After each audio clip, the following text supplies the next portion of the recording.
तर नमस्कार मंडळी, मी दुर्वेश बांगरे स्वागत करतो तुमचं एका नवीन व्हिडिओ मध्ये। मित्रांनो, आज बरेच दिवसानंतर आपण व्हिडिओ बनवतोय।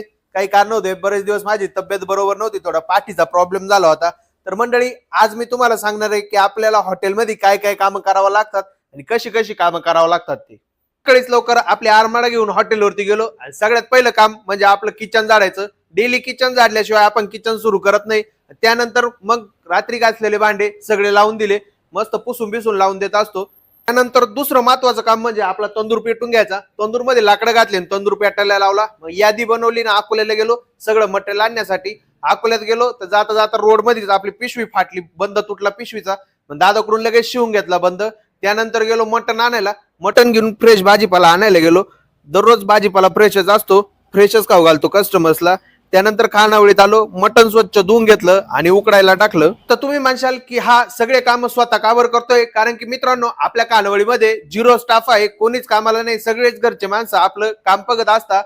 मी, माझी मम्मी आणि माझे वडील सगळे खानावळीतलं काम बघत असतो, त्यामुळे सगळे काम स्वतःच करतो आणि दररोजच्या दररोज फ्रेश मटेरियल आणून फ्रेशच कस्टमरला देत असतो। दुपारी परत अकोल्याला जायची वेळ आली, कारण की खानावळीमध्ये कोल्ड्रिंक संपलेल्या होत्या, त्याचमुळे परत अकोल्याला जाऊन सगळ्या कोल्ड्रिंक घेऊन आलो।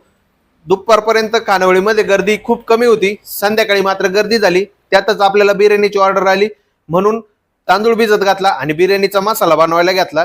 त्यातच समजलं की सुशांत दादा सगळे चिट्टे पिट्टे घेऊन अकोल्याला आलाय पाणीपुरी खायला।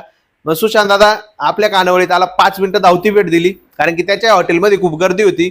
तर अशाच नवीन नवीन व्हिडिओ बघण्यासाठी मला आपल्या चॅनलला फॉलो नक्कीच करा।